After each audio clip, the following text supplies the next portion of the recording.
প্রিয় দর্শক, আসসালামু আলাইকুম। দর্শক, আপনাদের প্রীতি ও শুভেচ্ছা জানিয়ে শুরু করছি আমাদের আজকের প্রতিবেদন।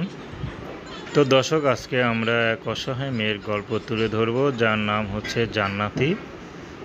জান্নাতির সংসার হয়েছিল, বিয়েও করেছিল, কিন্তু সংসারটা দুর্ভাগ্যজনিত কারণে যৌতুকের জন্য ভেঙে যায়।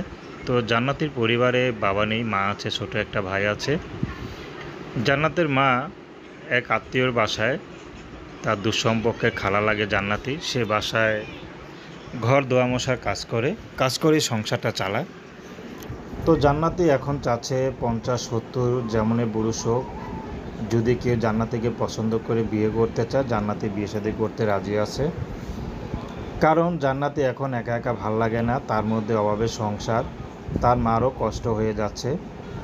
তো জান্নাতি সহজে ঘর থেকে বের হয় না। হয়তো অনেকে বলবে যে স্বামী সংসার করতে পারেনি, হয়তো জান্নাতির কোনো দোষ আছে, কিন্তু দোষ যে কার সেটা তো কেউ আর যাচাই করে দেখবে না। তো জান্নাতির ইচ্ছা ছিল খুব পড়াশোনা করে ভালো করে বিয়ে হবে, কিন্তু তার মা তাকে পড়াতে পারেনি। তো জান্নাতি এখন এসেছে ভালো একটা জীবনসঙ্গীর আশায়।